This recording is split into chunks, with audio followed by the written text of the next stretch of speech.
Hello and welcome to this episode of Community Connections, airing right here on OROMIA11. I am your host, Anna Orr, and this episode is a very special episode. Today we are commemorating the legacy of Philando Castile while we're talking about the work that is still going on in the name of his legacy. I just want to talk a little bit about who Philando was, and then we'll get started with today's guest. On July 6, 2016, Philando Castile, a 32-year-old African-American man, was fatally shot during a traffic stop by police officer Geronimo Yanez of the St. Anthony Police Department in the Minneapolis-St. Paul metropolitan area. In the wake of this situation, so many people wanted to know how they could keep not only his legacy alive, but also reach out to the community and touch the very people in the St. Paul community that he was so proud to be a part of. Today's guest is Thomas Berry, the founder of the Watch Foundation. This is going to be a wonderful episode you won't want to miss.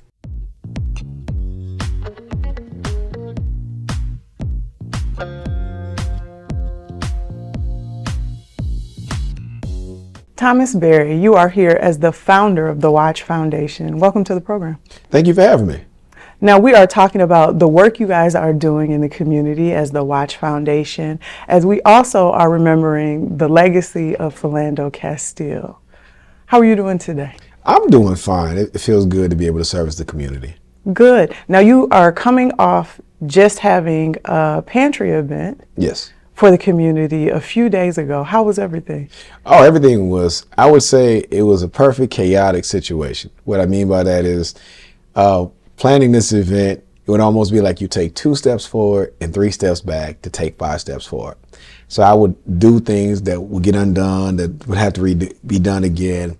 But once we got to the day of the event, and seeing all of the family and friends and community who showed up to support and volunteer and pass out food, empty out the truck, and then watching the families who are happy that they're getting these great groceries and paper towels and cat food and dog food and all this stuff.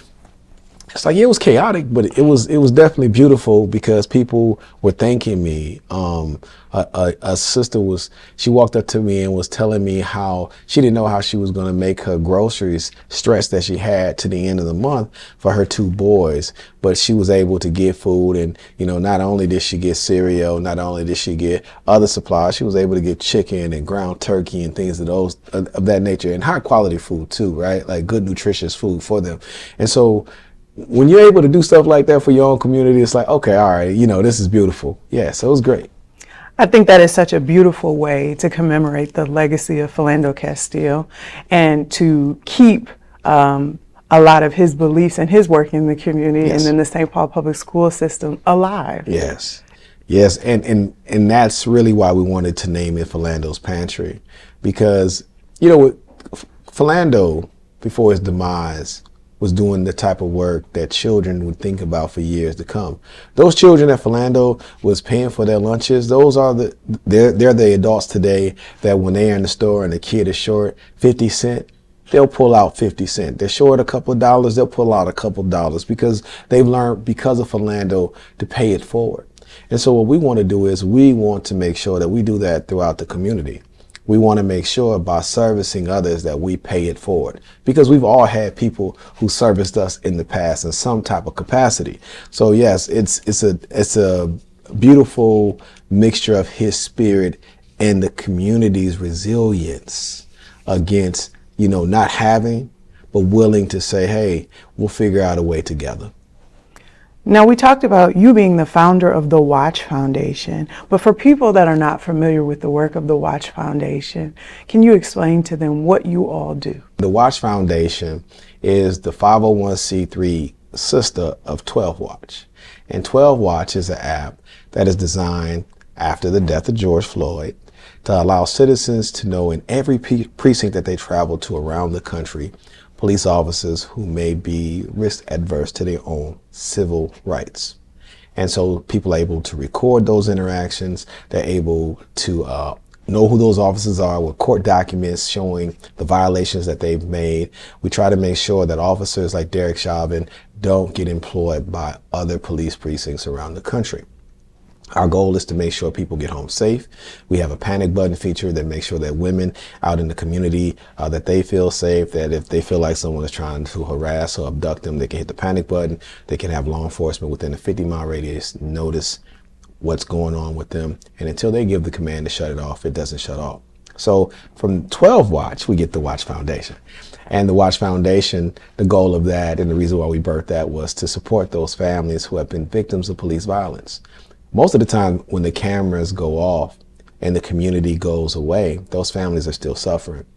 They need retreats, they need mental health supports, they need food, and so they need a bevy of services outside of that because they lost a loved one permanently, right?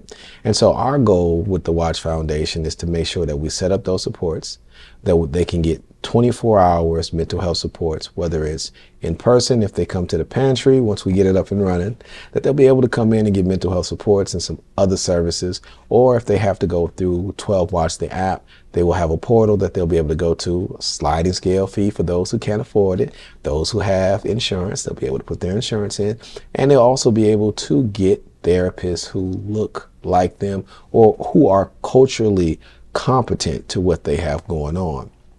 So that's the reason why we wanted to start the foundation. We wanted to make sure that we filled in those gaps for our community. One, it's okay if you are going through depression, if you are having some type of manic episode, it's okay. We just have to be there as a community to support you.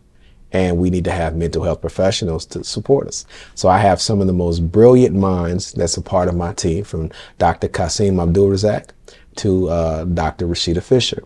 And those are the two head therapists who are on my team with a bevy of other therapists. And we're trying to grow not only here in the Twin Cities, but spread out throughout the country. I think that is so important. I want to kind of go back a little bit because I feel like what you just said is a mouthful, but it's such an important mouthful for people to really start to understand. One, kind of just going back to recognizing how people's interactions with the police really changed and became even more fearful or heightened for some folks. Yes. When we were able to look at the footage of Philando Castile being shot by an officer in real time. Yes. Seeing George Floyd being taken down by Derek Chauvin in real time. Yes. We couldn't hide behind the belief that it's not happening. Yes. As some community people are able to experience, to say, I don't think the police are doing anything wrong. I don't think police brutality is taking place. And it's like, here it is right in front of us. Yes. And I know that so many people, specifically Black young men and women, were feeling intrepidation when they were encountering the police afterwards, because it was a situation of not knowing, am I going to be next? So in creating this app, it almost feels like there is a safety net, or there's a checks and balances for people who are saying, I'm encountering a scary situation where your fight or flight may kick in, Yes. but you have options and Yes. you still have power Yes. to figure out, after you're outside of that situation, what just happened to me? Was that something, was that something that needs to be addressed? Do I need to go file a complaint? And now having the app and being able to look at that information, you can compare to see, is this someone who has a pattern of this behavior? Yes. And that's what we wanted people to see. The interesting part about putting together the app, and we have a database of officers, so we keep the database, and once the app is launched, it's facial recognition, voice recognition. We'll track an individual officer or a precinct in real time. So you don't have to wait 2 years for data. You don't have to wait 1 year. We can tell you in 30 days. We can tell you in a week's time that Officer Friday every Monday is harassing women in North Minneapolis. And we can tell because the people are recording the interactions, and through the voice and the facial recognition, we can see that he's pulling them over and not really asking anything. And these women may look a certain way or whatever the case may be. And so now we can take that to the police chief or take it to the mayor and ask, hey, what are you going to do about Officer Friday who are harassing women on Mondays? Right? And we can isolate it to that officer, or we can say, hey, your entire precinct has an issue. How do we know? Because it's Officer Friday, and then it's Officer Tuesday, and oh, Officer Thursday is worse than both of them. You know, what is going on? And so the reason teenagers understand that, and I was a teenager who at the age of 16, I was beaten by the police in Northeast Minneapolis on the back of a bus. And the situation on the bus had nothing to do with me. Somebody that I knew who I went to school with was in a conversation with a man at the front of the bus. I was in the back of the bus minding my own business with my headphones on, waiting for whatever to rectify so I can go home. And the police came on the back of the bus and snatched my headphones off my head. And when I stood up, they began assaulting me. Now, that was then. I go home later that year to visit family in my hometown of South Bend, Indiana. I go with my brother, my cousins, and we go to Target. My cousin's going, you know how women are, she had to go take her perm back. It wasn't the right perm. So I had to sit with her, and I walk in and I seen a former neighbor. And the former neighbor hasn't seen me in years, and she's telling me about her daughter who I was friends with and her son, and we're talking, and I'm talking to the security guard. And the next thing I know, the police walks in and they're arresting me for robbing the bank that's inside of the shopping center. They arrested me, and they arrested my brother, and they also arrested my cousin. Now, luckily, I had an auntie who worked for the county, who knew we were here just visiting, and she was able to get us out. But later that day, they found out that the robbers were 3 white men. Teenage youth, they have more encounters with law enforcement than any other group. Since I became in my 40s, I see the police less and less. I don't get pulled over. I don't get harassed. I don't go through those things. So designing this app, you know, it is for the teenagers who feel that tenseness because they are the ones who have the liaison officers inside of the schools. I had a friend of mine when I was in high school at South High who was actually killed by the police. But that liaison officer that was inside of our school, he was always talking to us about what he could do to us with his rifle, how he would show us this quarter that he shot with the rifle. And he said, I could put a bullet in your head at any time. And that's what we had to deal with growing up in the 90s. So, you know, the Black experience in America, and I know a lot of the immigrant community understand this just as well, because when they feel like you don't speak the language, you know, they always un-American you. They always discriminate against you because of it, and they harass you because they feel like you don't have no way to address it. Well, what the Watch Foundation and 12 Watch wants to do, we want to level that scale. We want people to know that, no, as a community, they are supposed to serve us. We're not supposed to serve them. And we will make sure that we'll keep track of them every step of the way, not just in the state borders here in Minnesota, but from all 50 states of this country. Thomas, you spoke a little bit about 2 situations that happened to you that were very traumatic during your adolescence and young adulthood. But what convinced you to lend yourself to the community and serve in this way? Well, you know, just watching what happened with Philando Castile, you know, sitting at the table with the family, my son comes in, he has his phone, and we're sitting around the dinner table eating at the time, and we're all watching Philando take his last breath. And my ex-wife at the time, you know, just telling us like he's not going to make it. She's a registered nurse. She understood exactly what's going on there. And just that feeling that we had, you know, it took me back to Hurricane Katrina, where me as a grown man sitting in front of my TV at the edge of my bed crying, seeing the injustice that was happening to our people. And, you know, my friends and I meeting at my house in my driveway and devising a plan that if we ever have a situation with law enforcement, how do we contact each other to make sure that we are safe, right? And then you turn around and you see this happen with George Floyd.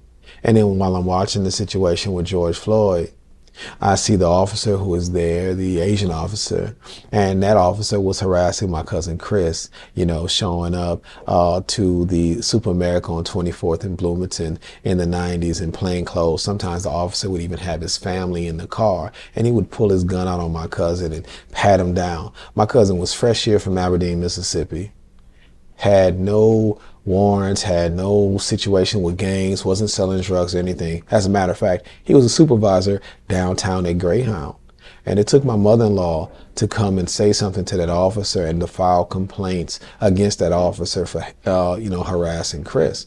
So as soon as I saw that, and Chauvin's track record, it's like, hey, we have to make sure that officers like this don't have a job. There's no way that those types of officers should be getting taxpayers' dollars, right? Like, we're paying you to protect and serve, not to harm people. Now, you all are currently partnered with Philando Castile's Legacy Foundation. How did that partnership originate? So former state rep John Thompson, he's also a part of the Watch Foundation's team. And so when we were trying to figure out what to come up with a name for the pantry, because we already had everything kind of situated with Amazon, we knew how we want to move or whatever. But I always like to do things with meaning behind them. Mm-hmm. And, you know, thinking about Philando and the things that he was doing, it was just like a perfect fit. It was like, okay, you know, I want to do this, John, but ask his mother if it's okay. You know, because I'm not going to do anything without proper checking with the family. I believe in protecting people's legacies, but I knew it was a good fit. And he contacted Miss Valerie Castile, or Mama Valerie, as people like to call her. And so he contacted her, and she was like, yes, let's do it. And so we started the process. Now, interesting enough, we did not intentionally do the first drop on Philando's birthday. That did not happen because that's what we wanted. It was kind of hold up with the permit from the city, mm-hmm. the shipping from the trucking company, and then Amazon kept on adding more and more and more to the list. So we had a lot of things going at one time for us, but it ended up landing on his birthday. So that's how we got in partner with them. And it was just, everything has just like been perfect. I am developing a relationship with his mother, talking to her. I found out that their family is also from Arkansas, like my family roots are from Arkansas. So we have a lot in common. And more importantly, she lost a son. Mm-hmm. She lost a son. And, you know, her son had a beautiful legacy with these young people. And he lives on, you know, that act of charity lives on, and we want to make sure we extend that as much as we can. And we want to do what we can do to make him proud, you know, as if he's looking down on us and smiling with what we're doing. And I believe so, what we started with on Wednesday. Now, for people that are interested in coming to the next pantry event, is there a registration required? Is there something people need to know, documentation they need to bring so that they can benefit? Because I know right now people are struggling with being in a food desert. Yes. People are also trying to navigate inflation. Yes. And the cost of groceries going up. And so I'm sure people are going to watch this and say, I would love to figure out how I can get some food for me and my kids, or a neighbor, or an elder in their community. Yes. July 31st, we'll be doing it again right there at the same place, 7996 Brooklyn Boulevard in Brooklyn Park. You don't have to sign up. You don't need ID. You don't need a reason to be there. All we ask is that you come. And hey, if you're coming and you're going to get it for a neighbor, that's even more beautiful. You know, the whole goal is to pay it forward. And so there is no requirements. All we want people to do is just be able to be serviced. Our ask from the food distributor is just for us as an organization to not sell the food. They don't want any scandals.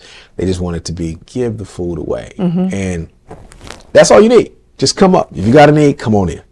I think that's important, and I hope that someone hears this and stops by on the 31st to Please get their bellies full and have one less worry when they go to sleep the night of the 31st. Please, and I will tell you that it is good quality food. I was looking at some of the things that were coming out the truck. I'm like, lamb chops, steak, vegan chips.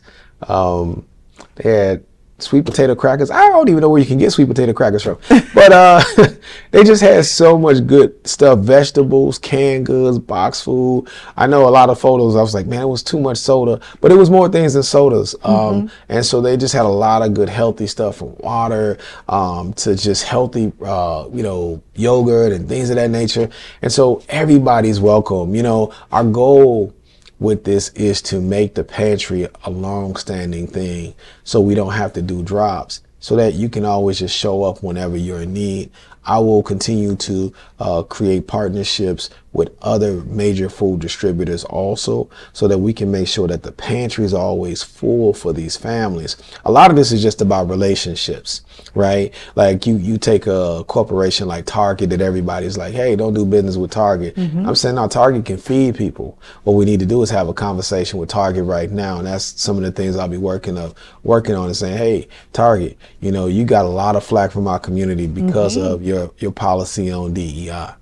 I don't want to get into the political weeds of it, but I do believe that you guys could also do what this other food distributor is doing.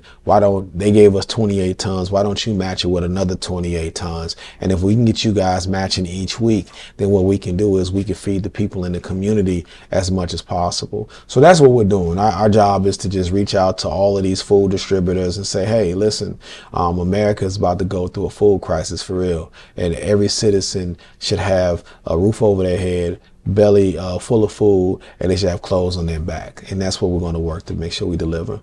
I concur. Now, you've talked about some of the partnerships that you guys have had thus far, but who else are you all partnering with, and are you open to more community partnerships? So I'm the vice president of the Minneapolis NAACP. And so, of course, the NAACP is partnered with us. We also have Jabez Home Services with Minister Pam White, and they have been super helpful. We have the Watch Foundation, of course. And so, yes, we are looking to partner with other organizations. We're looking to partner with other community. The only thing that we tell people with partnership is, it's like this. It's like everybody comes to the table, they contribute something. We don't have to pay for the food, but we do got to pay for the food to get here. Or, we have to, if we get the pantry going, we'll have to pay for staff to make sure that, because volunteers, we got lucky. We caught lightning in a bottle. We got the right amount of volunteers at the right time, but that's not going to always be the case. So once we do it long term, we may have people who may volunteer, and they say, well, okay, we want to partner, and we have a staff or we have a team that can come help out from these days and that day. That helps. That's better than that. That doesn't have to be money. That's still currency.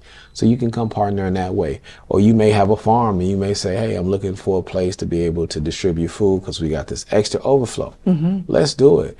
We're looking to partner with whoever wants to help the community. And that's just it. If we align with the idea of people are in need, well, let's service the people who are in need. Now, you talked about volunteer opportunities, but what does the Watch Foundation need from the community? You guys are providing so many services and so many different initiatives for the community, the mental health support services, but what do we need to do to come alongside the Watch Foundation? So the first thing that I would tell people if they could do early on is get an early subscription to 12 Watch. And the reason why I would tell you is because 12 Watch is the financial engine that will drive the Watch Foundation. And the reason why we have it set up that way is because our community really is the power.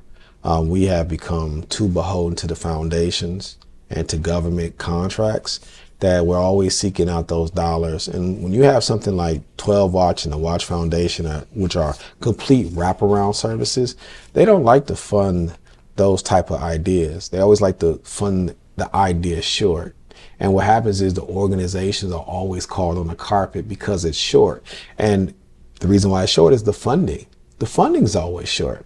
And so the idea that we have with 12 Watch, the app, is that the app will be putting money into the Watch Foundation so that we're not beholden to other groups and that we always have enough money, because it's a national business, that if we get the subscriptions where we need it to be, that allows us to pay for our staff with the Watch Foundation, that allows us to pay for all of the services. And I didn't even mention the lawyer aspect of it, because you get lawyers too. So if you can't afford a lawyer and you are a person that subscribes to the app, we'll put you on a sliding scale fee as well to make sure that we can help you with a lawyer if it's something that's captured through the app. And we can look at it and say, yeah, your rights were violated.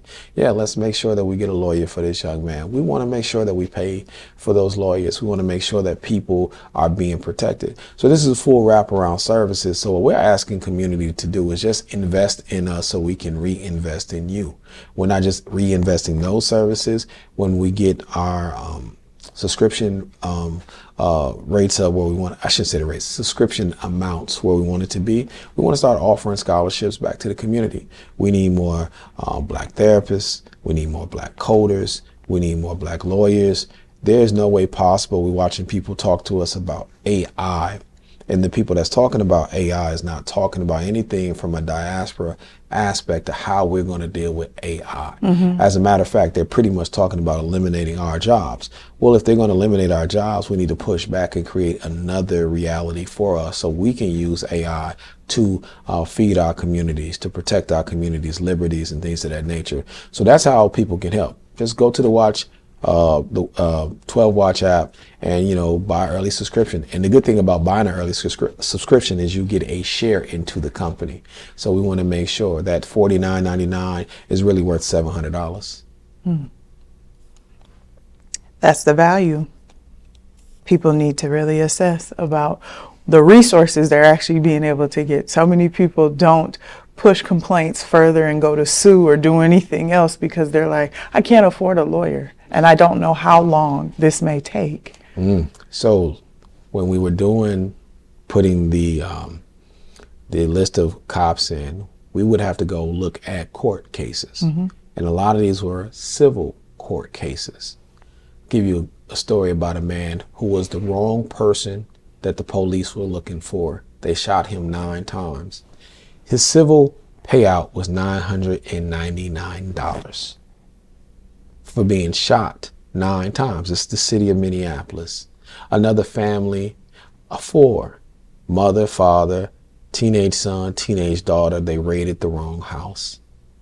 They knocked the father out. They beat the mother right in front of the kids. They paid that family $5,000. These are court documents. So even when you go into court, there's a level of discrimination still there. So that's why we have to work together as a collective to have these previous court proceedings with these officers, but also call out these judges as well to say, no, if this man was shot wrongfully 9 times, if you said $9 million, that would make sense. But to pay him $999 as if his life doesn't mean anything, or to embarrass that family with the mother and father in front of their children on a Saturday night because you raided the wrong home, you have violated these people so much that I'm pretty sure that family is having conflict amongst themselves. The father is no longer the protector of the family. And how can the father be looked at as the protector from the wife and the children after that? You just totally violated that family. And so what we want to make sure that we do, we're giving people access to good attorneys, because part of that is they don't have access to good attorneys. That we start saying, no, we're going to get the policing that the people deserve. We're going to hold you accountable. And if that means that city gets sued more, so be it. That means the city will put better police officers on the force. I think that's worth holding on to and investing in for $49.99 a year. $99. Yes. What is your hope for the foundation going forward in the years ahead? My hope for the foundation is to change the stigma of mental health supports in our community. Every famous entertainer, athlete, etc., they pretty much got some type of psychological manager around. For sports, they do it. For music, they do it. For politics, they do it. They're talking to a therapist. And I know a lot of people aspire to be these people. Well, your mental health is a part of it. And when you have issues, we just want to make you feel comfortable being able to access those supports. That's one thing. The second thing that we want to make sure that we do with food is make sure that people have those necessities. We want to tie that together because families stress out when they don't have necessities. That also impacts their mental health. But last but not least is that we want to make sure we support those people who've already been victimized, right? We don't want to say that those people like Philando Castile or like Jamar Clark's family or like Amir Locke's family or Boogie Smith family, we don't want those families to think that we forgot about them. We want to make sure that we push in, that we support, that we say, hey, let's get away from your environment. You got a week. Let's pay for you to go out. Let's get some therapeutic supports while you're there for a week. Let's make sure you're feeling good. Let's talk about your finances. Do you need help with your bills? Let's talk about what else is going on with you right now so we can make sure that we make you as whole as possible. We'll never be able to fill that gap of your loved one. Never be able to do that. Or if you were beaten, that trauma, you won't forget. But what we can do as a foundation is that we can help stack some of those things in so that it gets further and further away from you, so you can start getting back to your normal or your new normal, where you design what the new normal is. And so we want to give that to families. I think that's powerful. My last question to you, well, not so much a question, my last request to you is to look directly in that camera there, directly in this camera here, and let the people know who you are, the organization you are here on behalf of, and invite them to the event taking place at the end of this month. Well, I am Thomas Berry. I am the founder of the Watch Foundation, the CEO of 12 Watch, and I am inviting you all out on July 31st to 7996 Brooklyn Boulevard in Brooklyn Park. We'll be doing our second food drop for the Philando Pantry. This is important that you come out if you're in need. We'll have things like water. We'll have things like chicken, ground turkey, you name it. Whatever you can find in a grocery store, the best of the best, it will be there for you and your family. We're going to make sure that each family gets at least one bag of food so that they can feed their families when they're there. So come on out. July 31st from 10 a.m. to 4 p.m. But I will tell you, it's kind of like the Southern thing. You want to make sure you show up at 10. Because last time people showed up at 1 and they found out there was no more food. So show up at 10 so you can make sure you be a part of it. And if you don't need food, why don't you come get food for the people in your community or your family that may need it? But I'm looking forward to seeing you there. Thank you so much for joining me on this episode of Community Connection, Thomas. It has been a pleasure to talk to you about the work you guys are doing and hear about the amazing app that you had offered to the community. Well, thank you. I appreciate you guys for having me. Unfortunately, that is all the time that we have for this episode of Community Connections. As always, I am your host, Anna Orr. I look forward to connecting again with you soon.